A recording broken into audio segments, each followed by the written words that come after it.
But this is an image from what's known as the Droeshout engraving on the first folio of Shakespeare's works. The folio is a big, double-sized sort of volume, hardback volume that was published 7 years after Shakespeare's death by his fellow members of his acting company, John Hemmings and Henry Condell. And they were the people who put the volume together. And this engraving is there. There were many commendatory verses by people who knew Shakespeare, and Ben Jonson in particular refers to the image. So we know that that's meant to represent Shakespeare, but we don't think it's what they call a portrait from the life. I.e., we don't think that Martin Droeshout, who's quite young, is an engraving that he ever saw Shakespeare and drew an image from that. We don't think that that's the case, though, little is known. Now I want to show you this image. This is what's known as the Keshel death mask, and it was discovered in 1841 in Kesselstadt when the canon of Cologne Cathedral died, and it was found among his possessions. His possessions were dispersed, and this ended up in a second-hand shop in Darmstadt in Germany. And it's a death mask, so plaster was applied to the dead body, and on the back it says Traditionen nach Shakespeare, traditionally from Shakespeare's face, and 1660, the date of Shakespeare's death. Now you'll notice there's the serene high brow, the aquiline nose. He does look rather like a dead poet should. And it was taken by somebody called Dr. Becker to the British Museum, came from Germany, and the British Museum acquired it and said, oh, yeah, this might be the real portrait of Shakespeare. And in the 19th century, this is when this whole fascination with Shakespeare's face, literally his identity, that you could establish his actual visual identity, this fascination took hold. And also the skepticism about the fact that Shakespeare, born in Stratford, went to a grammar school from a lowly background, was who he was. Until that point, nobody was questioning this. So that's kind of interesting. So I've just summarized it here. 1841. This is the label on the back. Oh, and crucially, it had a bit of red hair in the mustache. So, even more exciting, you had actually a bit of the body, the actual living flesh of William Shakespeare. If only it had been him. It really wasn't him, unfortunately, but people really wanted to believe that it was him. And this is what a painter writing in 1890 was a portraitist, and he gave this talk to the Melbourne Shakespeare Society in Australia.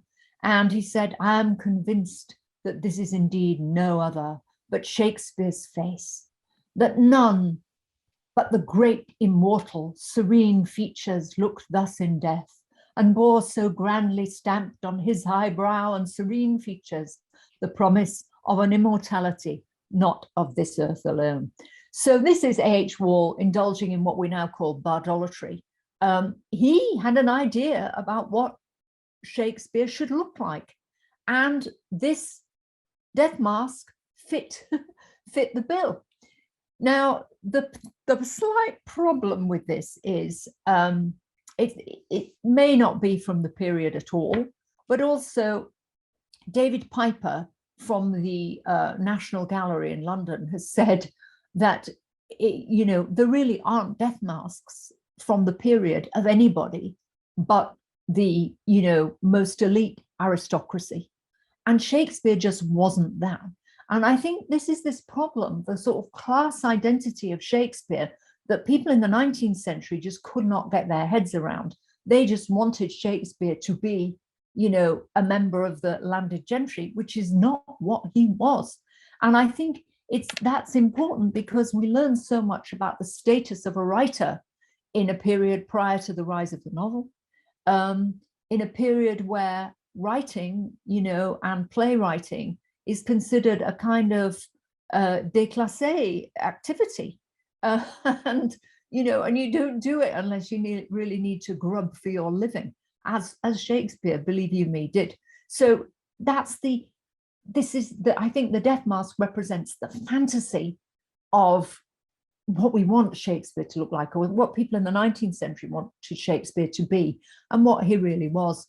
So, very different. And I think the other thing I should say is many of our own ideas about who Shakespeare is or was are molded by our idea of the Romantic poets, Percy Bysshe Shelley, William Wordsworth,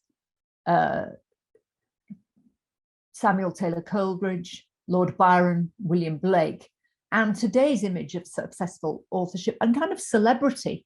I think we're all kind of caught up with that. How could this chap not have been a celebrity? And so when we think about Romantic poets, we think of a frilly shirt.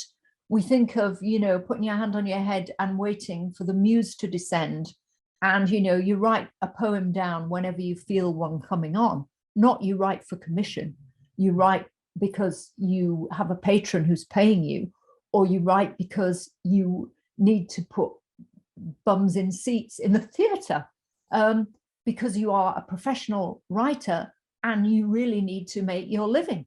So these are the big differences really between our ideas, perhaps our ideas, certainly the 19th century's ideas about Shakespeare, and who Shakespeare really is. Now, this is the one image we absolutely know looked like Shakespeare, I mean, other than the Droeshout engraving.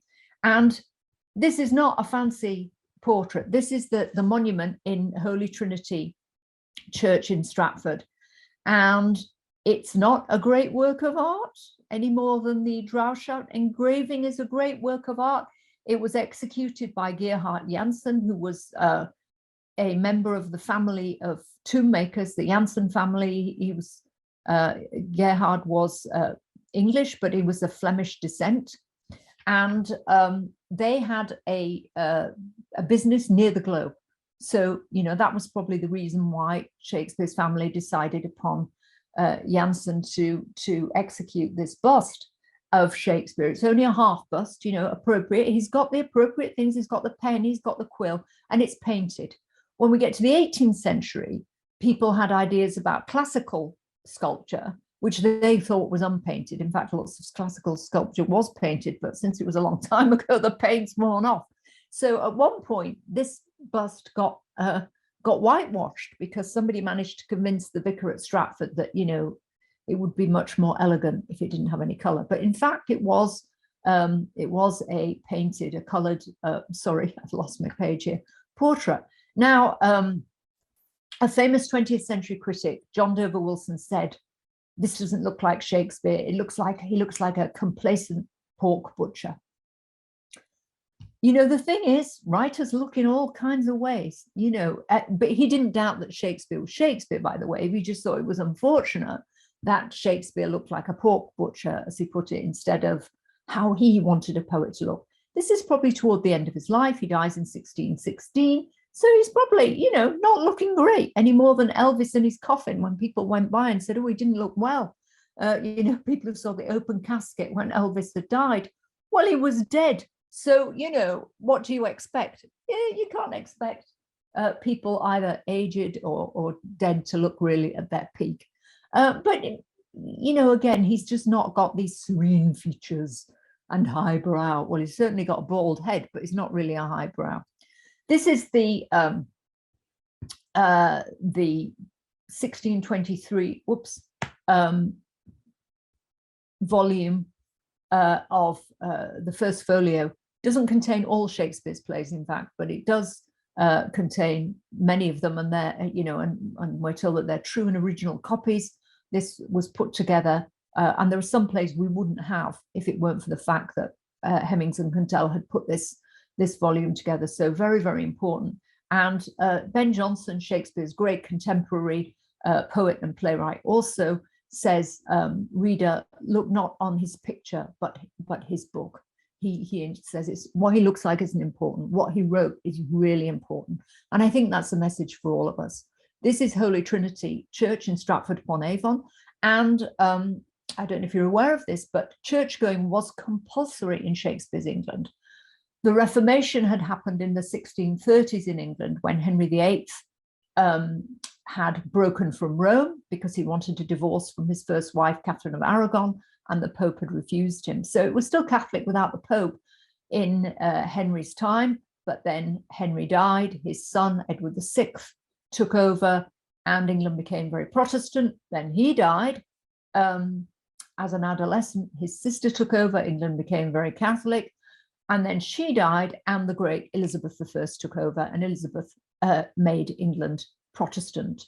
And you had to go to church. If you didn't, you would be fined, you'd be accused of recusancy.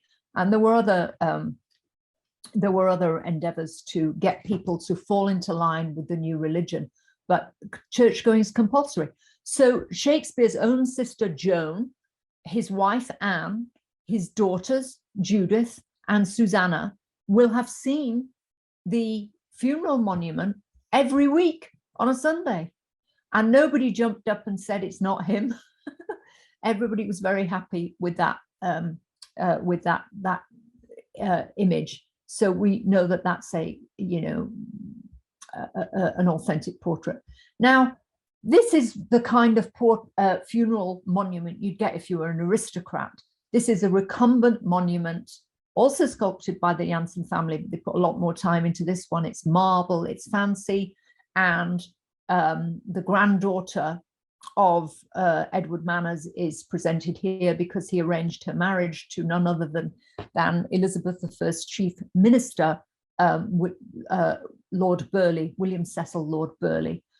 So this is just an incredibly fancy kind of a thing.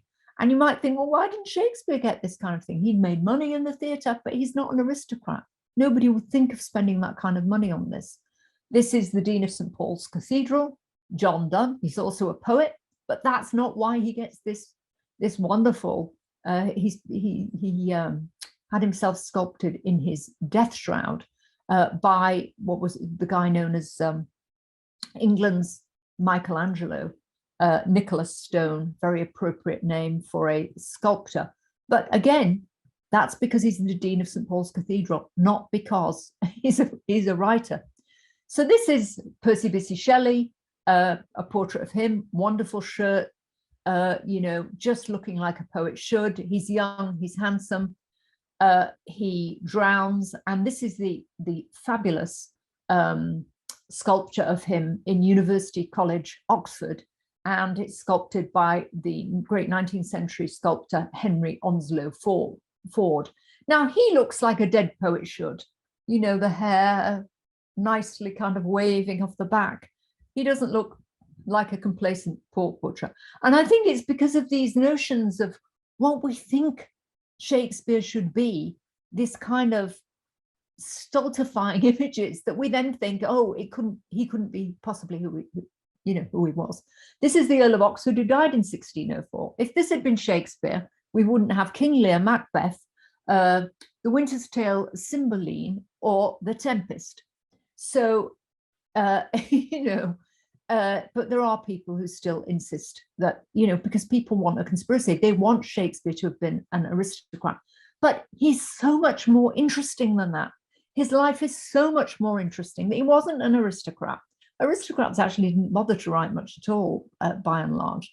Delia Bacon, who was unfortunately rather unstable of mind, believed that it was her, she was distantly descended from Francis Bacon, who was the Attorney General for England, fabulous man, essayist, but he didn't write plays and poems, and it ain't him. So I now want to tell you something. This is a page from my book in case you want to look it up later, from Who Was William Shakespeare. Some of the sort of surprising things about Shakespeare, that we might not expect. Obviously, he's born into I'll just stop screen sharing for a minute. He's born into a very, ordinary kind of family. His father's a glover. He's born in 1564. But he's very fortunate in that his father becomes fairly eminent in the town. But it's not clear that his father can even read and write, because he always signs with his mark, which is sometimes a pair of Glover's compasses. So that's interesting. But Shakespeare, because of his father, gets to go to the grammar school. Now, I lost my PowerPoint. No, what's really important about the grammar school is this was a new endeavor. That's Henley Street, where he was born, and he just a street away is the grammar school that was called King Edward's Grammar School, because it was built in honor of King Edward. That's the grammar school there at Stratford-upon-Avon. And you didn't have to be wealthy to go, but you couldn't be, you had to have some standing in the town. But clearly enough people went that you would fill this grammar school, and they learnt Latin grammar. So Shakespeare was very fortunate to have this kind of an education. But like everybody, he had learnt his first letters. Even Shakespeare had to learn how to read and write. He'd learnt from the horn book, which was this kind of paddle with the letters on. And you'll see here that the first thing you learn as a child is how to say the Pater Noster, the Our Father. And this is because, remember I said that King Edward was a keen Protestant. This is the half brother of Elizabeth I, because Protestants believed, as Catholics had not believed at the time, that everybody should be able to read the Bible for themselves. And because of that, they needed to read the Bible in English. The Catholics hitherto, and obviously Catholics don't believe this now, but really felt that it was wrong to translate the Bible into English, into the vernacular.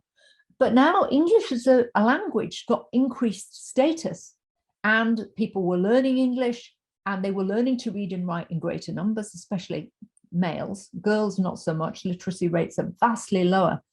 Literacy rates explode in this period. And by the time you get to the mid-17th century, they're really, vastly higher than they've ever been. But here, so religion and literacy are connected. And it's partly Shakespeare's just born at the right moment, where from his background, he learns to read and write. He goes to the grammar school, and he achieves, he manages to achieve status as a writer. And you would really learn a lot in a grammar school then. It was 6 days a week, and, started at 6 in the morning, ended late in the evening. And Elizabeth I was very keen to have her, to have a cadre of people who were well educated enough so that the state could deploy them in various roles, so you needed this kind of administrative staff. And part of this meant that you just got a number of people who were particularly gifted in the literary department. And I'll show you two others. This is Christopher Marlowe, who was born in Canterbury. He also went to a grammar school. His father was a cobbler, a shoemaker and mender. And he went on to university, which again, very fortunate, to Corpus Christi College in Cambridge, but he went as a sizar, and he had a particular scholarship which involved taking the chamber pots out for other students. So it wasn't exactly an exalted background. Unfortunately, he got killed in a tavern, probably on government orders. He worked as a spy, and he was the other great writer of this period. Ben Jonson's also wonderful, but in my view, Marlowe and Shakespeare, and we'd probably be talking about Marlowe as well as Shakespeare if he hadn't died so young in 1593 when he was 29 years old. Ben Jonson never went to university, but he was an incredible classicist. He knew Latin and Greek. He disparaged Shakespeare's Latin and Greek. He had a stepfather who was a bricklayer, and he took out membership in the bricklayers kind of union at the time, the guild, and he kept that up. He kept his dues up for that the whole time. He had gone to Westminster School under the great Latinist William Camden. So what I'm trying to tell you here is these grammar school educations were amazing, but not for girls, which is why, as I said before, hyperliterate Shakespeare, his daughters, Susanna seems to, his eldest daughter, seems to have been able to read and write a bit later on in her life anyway. Whether she learned it early on, we're not sure. But in 1611, we find Judith Shakespeare signing with her mark. And signing with your mark, you know, your thumbprint or your X or whatever, was really a matter of capacity, not of choice. And I find that really incredible. How could somebody incredibly literate like Shakespeare have an illiterate and possibly two illiterate daughters? Now, in 1629, Virginia Woolf wrote a Room of One's Own, and it's about the fictional Judith Shakespeare. And what she says is, look, even if Shakespeare had a sister called Judith who, you know, was as gifted as he was, she couldn't have made it in the early modern world. And that's absolutely true. So we have to deal with the, you know, the disparities between our view of, you know, what we think Shakespeare might be, what we expect of him, what we think his children might have been like, what educational experience might have been like. It's just very different. It's a kind of mixed picture. It's not really the world that we're familiar with. And what I always find is how surprising the early modern world is, and that we really need to take in not only the way that Shakespeare's language speaks to us as if he were our contemporary in so many ways, so relevant, so profoundly relevant, but we have to take into account also the ways in which his world was very much different from our own. And that's what I find so exciting, this admixture of things. So without further ado, I'm going to shut up and I'm going to ask you if you have questions. And if you know, anything I've said to you today, you know, piques your interest, or perhaps contradicts anything you'd thought about Shakespeare before. Anybody want to chime in? If you want to show your images, that'd be great. I'd love to see all of you. Looks like we have a hand raised from Tony. So Tony, go ahead, either using your microphone or in the chat. Hi, is there a fact about Shakespeare that is actually false that a lot of people believe that really irks you and make you want to like be like, oh, actually that wasn't true? I mean, it wouldn't be a fact then. It would be, I think it's mainly when people say, oh, you know, we don't really know who wrote Shakespeare. That drives me completely bananas. But I've learned, so many people ask it, you know, when I give presentations and so on, people very often ask me that. And I've learned to be very calm when they say it and realize it's just that they're interested in Shakespeare. And it's not, you know, but whenever people say, oh, I'm sure it's, you know, I'm sure it was Francis Bacon, you know, or something like that, or especially the Earl of Oxford. In fact, one of the Earl of Oxford's descendants periodically does these tours where he gives lectures, and obviously it's a real moneymaker, and that really annoys me. I want to say, no, you know, it's so wrong, but it annoys all of us who are sort of in the Shakespeare world. But on the other hand, I think it just shows that people are interested in Shakespeare, and so I really have no business getting too annoyed. But you know, people think he was an aristocrat, whereas in fact he had to buy a coat of arms in 1596 because just to be, and not to be some aristo, but to be just to be called Mr. Shakespeare, because you couldn't be called Mr. Shakespeare unless you had a coat of arms. And you know, you have to buy that. So that the you know, the first folio said Mr. William Shakespeare. That Mr. didn't belong to everybody. The vast majority of people didn't have it. So that's another thing. I mean, I think stuff about class and about his identity as an author. Where's Tony? I've lost you on the screen. Oh, Tony, is that an adequate answer? Yeah, it is. Thank you. Have you got anything to say? Anything that annoys you? Honestly, I'm pretty new to learning about Shakespeare. I mean, I've learned it like almost every single year in English class, but I'm just really here to learn more. Okay, great. Well, I'm so glad you joined us. Thank you for your question. Thank you for kicking us off. Anybody else? Kira. Am I saying that right, Kira? Am I pronouncing your name correctly? Kiera. Oh, thank you. What's your question? I have two questions. I want to know what your classroom looks like, kind of like the class size. Do you usually do lecture, or is there more reading? Oh, well, there's reading. There's always reading. Well, yes. And this is one of the things we read, because publishers are often asking me to write things. And so I actually love to write. I write things for scholars, obviously, as well, but I like to write books that people in general will enjoy. So that's why I wrote that one. The classrooms, it just depends how many people sign up for the class.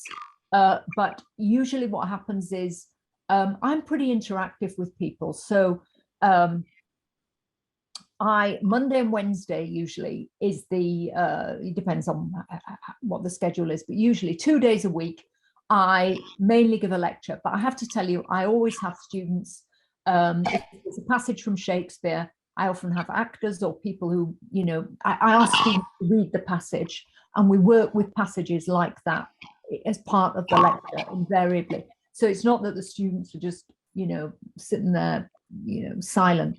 And then on a Friday, it's usually, if we have a Monday, Wednesday schedule, usually it's on a Friday that we have the discussion section, when I completely shut up and they talk.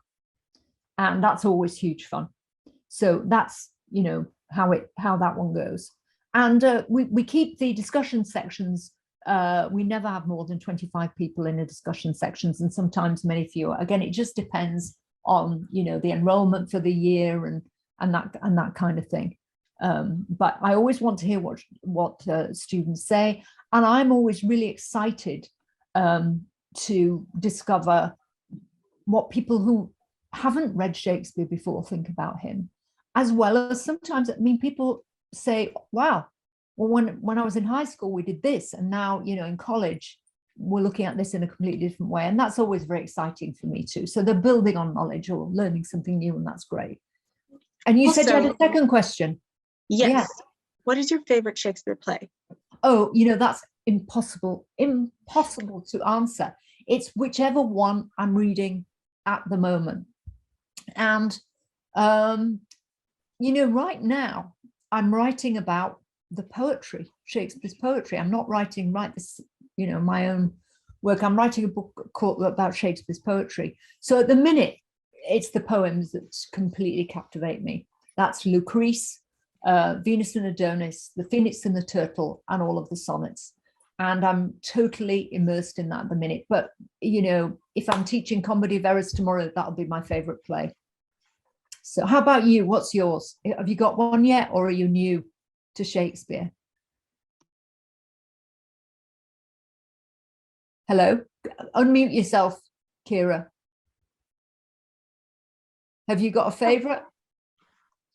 I don't have a favorite, but I've started reading Antony and Cleopatra, and I imagine that will quickly become my favorite, because I love the concept of these people who love each other so much, but are so horrible for each other and just drive each other to do the worst things. And I know how it ends. And it's just... It doesn't end well, that's true. No. Yeah, that's tragedy 4. Yes, it's a love tragedy. That's so wonderful. And Cleopatra, oh yes, totally. Cleopatra is definitely my favorite female character in all of Shakespeare. I think that's true. Really? Yeah, because she's just magnificent. In every way. Her own language is magnificent, and Anabarbarus's description of her on the barge is terrific. She's one of the, Shakespeare, even though he's got youngish boys playing this incredible role, and actually we're not sure whether Antony and Cleopatra was ever performed in Shakespeare's lifetime, because it would have demanded a young male who could really enact power. It probably was, though, I imagine, because some of his actors were incredible, but remember, they're quite young boys, and he has these incredible female characters who are often quite powerful, and as we've seen, real women around Stratford weren't that powerful. So that's interesting. Chrissy has a hand up. Chrissy, can you have a go? Yes. What's your favorite academic trait that a lot of your students at Syracuse University have? Or what's your favorite? Sorry? I was just going to continue. Or what's your favorite part about teaching at Syracuse? Well, my students are curious, and I really love that. And I love people who are interested in writing, because I think writing is something that's going to help everybody, no matter what, you know, field you move into. My best friend from high school became a very important banker in the world. I won't say what her role is, but I'll just generally say in finance. And she achieved that position because she could write these, you know, kick-ass reports. And because she learned to, you know, she'd learned to the art of writing. And her colleagues had MBAs and they just, you know, didn't have the goods. So she achieved this astonishing prominence. And she's in the public eye, which is why I don't want to actually name her. But, you know, I think no matter what field you go into, and some of you will be writers, I know, or you'll be lawyers, and, you know, the capacity to articulate things is really significant, both in speech and in writing, which is what people learned at the grammar school. You know, they learned it in Latin, admittedly, but it's still really the core of education, I think, today. So I think those are things I think it's really important to think about. And I love teaching at Syracuse because I think that of all places, and I, you know so many different kinds of institutions, but our chancellor and our university really values freedom of speech for all of us. And I think that's a real value in the world. And I don't mean, you know, there's a lot of people denouncing one another and doing things on Twitter and this kind of thing, but real intellectual exchange, that kind of, you know, the freedom to study the works that we do. This is so important.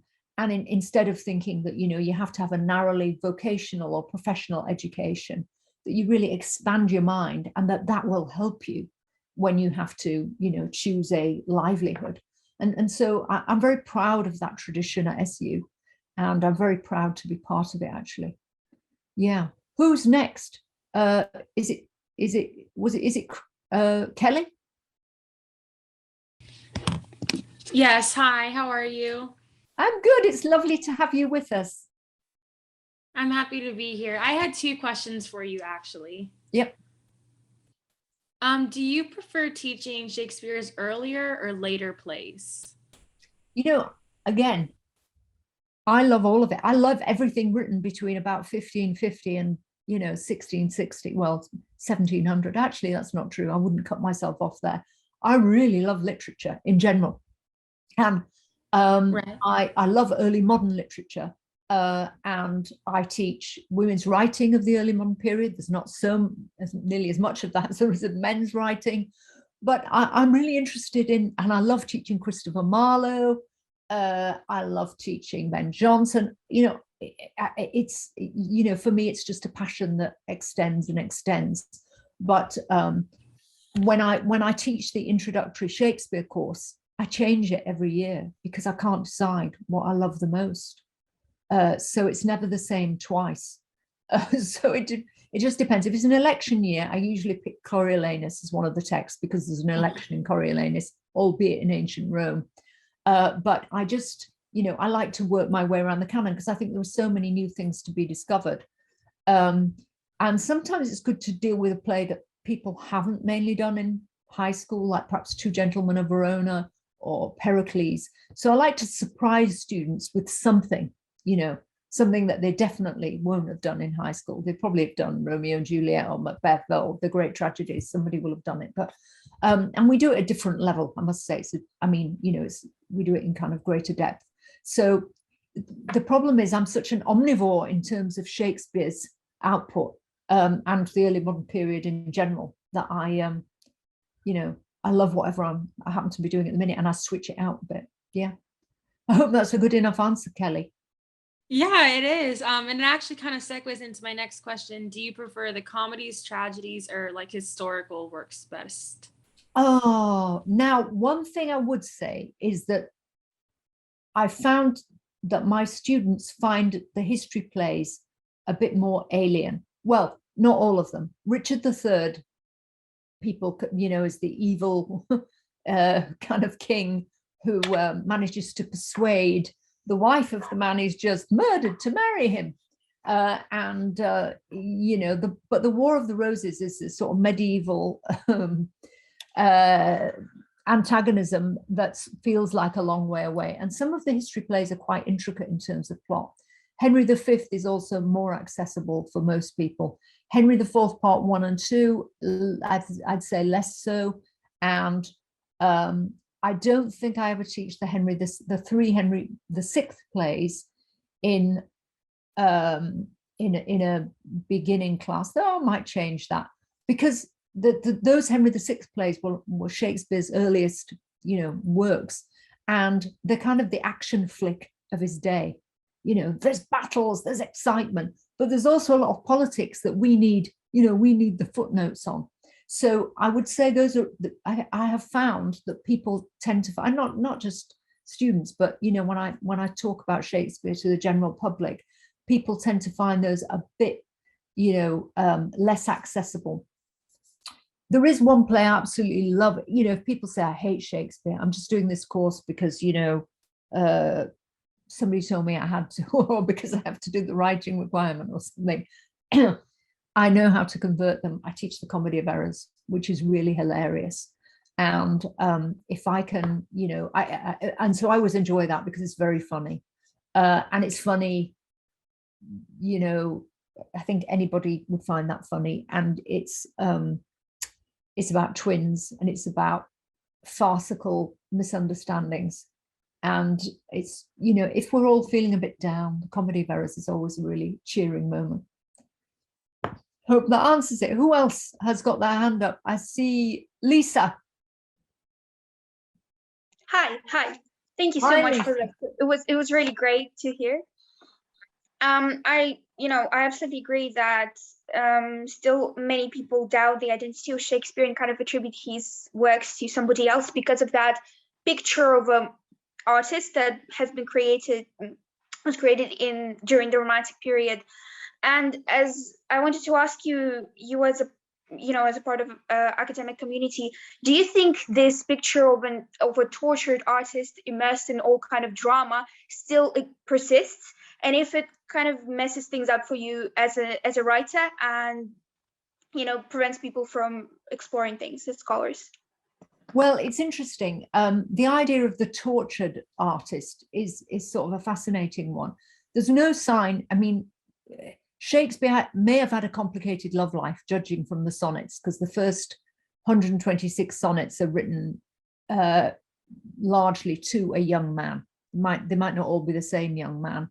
And the rest of the poems are written to a woman about whom he's passionate, a woman, he tells us, who is Black and who is, again, and there's been debate about what that means, whether she's actually African or a very dark complected woman or a, whatever, we don't know. But he may, and he seems to have, if those sonnets are in any way autobiographical, he had a kind of complicated love life. But then people often do, but there isn't the sense of inner torture that you get in, say, the works of Francesco Petrarch, the great Italian sonneteer, who fell in love with Laura. He tells us, again, this is a poet's persona, so we don't know if it's his real identity. He says, oh, I fell in love with Laura, and since then my life's been completely miserable because she's not interested in me. And he's really tortured and tormented, It's a bit like the ABBA song. Do you know the ABBA song, The Day Before You Came? Life was perfect. You're too young for ABBA, but the day before you came, life was perfect. Now it's all gone to hell because I met you and I'm in love and I'm tortured. So it's the love plus torture. But ideas about, if you think about the 20th century, the idea that, in order to be a great artist, you had to really be addicted to alcohol. I mean, these are bizarre notions. They're not true. And I'm happy to say we have eminent writers in my own department, George Saunders, who won the Booker Prize for Lincoln in the Bardo, who, is not an alcoholic, not tortured, and a very happy person. Mary Carr, equally fabulous poet in our department. So I think that we're trying to undo that idea that there are two things here. There is the persona of the writer, and that can be all kinds of things. It can be, and it's often, about emotional turbulence, because that's a part of life.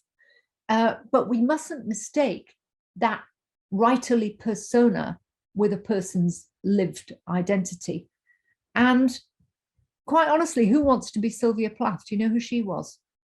Wonderful poet of the 20th century, married to another wonderful poet, Ted Hughes. They were miserable together, and she put her head in a gas oven. No, you know, that's not a requirement to be a poet. So I think these ideas, I think you're absolutely right, Lisa, that there is this sort of myth that the artist must be tortured. But, you know, there are many exceptions to that, you know, obviously. Or, you know, if they'd all been miserable, I think we'd have to give up entirely on literature. But there's, you know, there's the sense in which, again, with Shakespeare, he's not taking on a persona. He's not a novelist.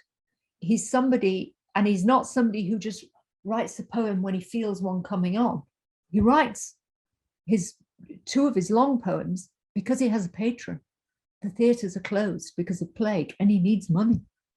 And he writes for the theatre because you've now got London, because it's also the period in which capitalism starts. This is the period of the beginnings of what we know as capitalism, mercantile capitalism.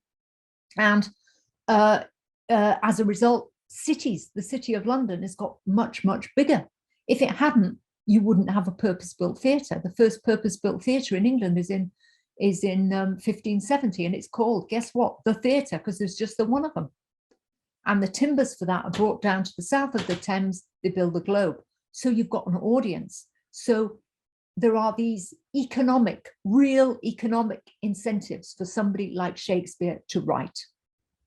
And I think that's a factor that, you know, the whole myth of the tortured artist, that the economic necessity gets written out of the picture. Oh, I hope I haven't given you too long-winded an answer there, Lisa. Thank you. It was great. Thank you. Okay, well, thank you for asking. I think we've got a couple more. We'll try and get through these.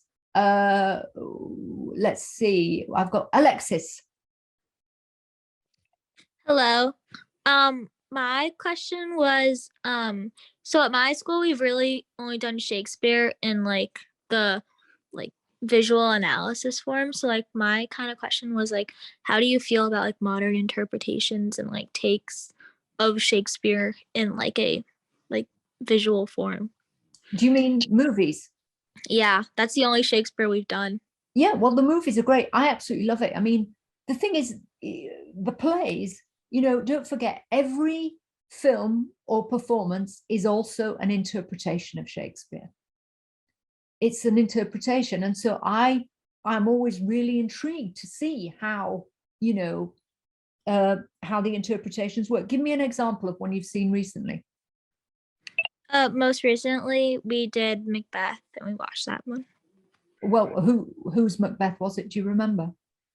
Ooh, I want to say it was the newer one, like the newest version, because that was the free one. That could be a number of them, but anyway, but otherwise I could talk about a specific. But you know, I do have. I encourage students. I always put up.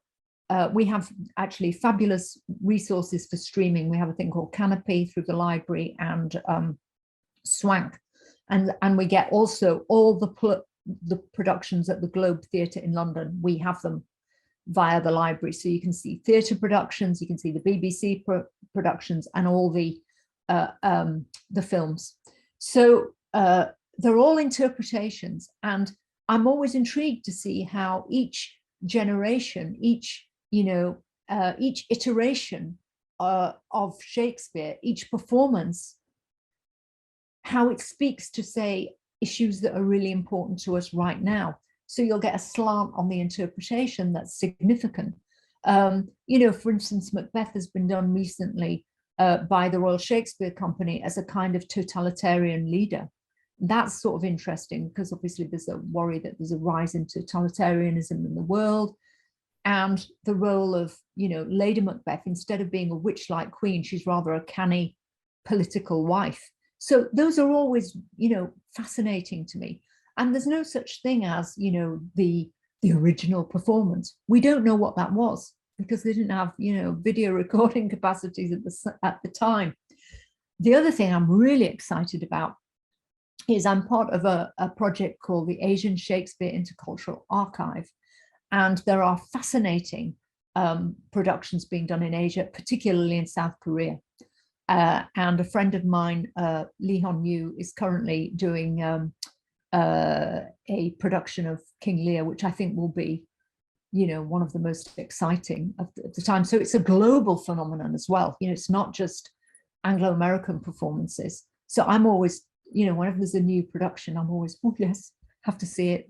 Unfortunately, I haven't been to the theatre in England for a long time because, I haven't been able to travel, but I'm hoping to catch up on my, get my fix of theatre when I next get there.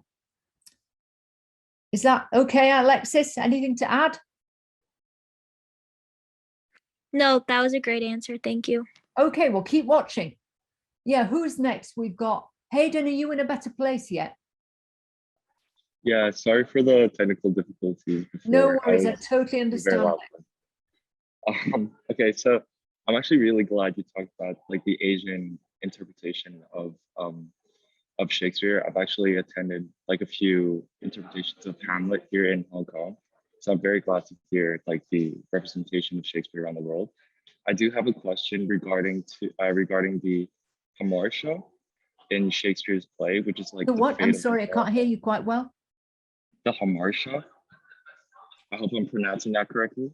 Which is Oh, like yeah. the fatal flaw Yeah. that causes the hero's downfall. I was wondering, like, for example, Romeo and Juliet, it's their adolescent passion. I was wondering, how does Shakespeare do it? Like, what makes his writing of Hamartia unique and make his play so iconic? Well, I think that concept, the sort of Aristotelian concept of Hamartia, of this fatal flaw, applies more to the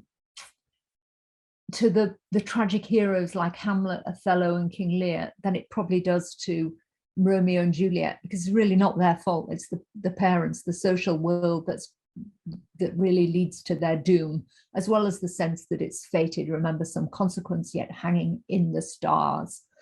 And also, while that notion of tragedy, I think, has certain mileage, and it's interesting to know about, I think in many ways Shakespeare's plays exceed that kind of schematic account of character and plot development. Also, I would say, even something like Hamlet, it's not really only about Hamlet. It's also what the great critic J.W. Leaver called a tragedy of state. It's about the political situation at the time, of the play, which is described. We've got, people always think about Hamlet, and Hamlet couldn't decide to kill, the chap who had usurped his father's throne. But actually, the play opens with an account of a war with Norway that his father had waged, and that now the nephew of that king is now, headed in their direction.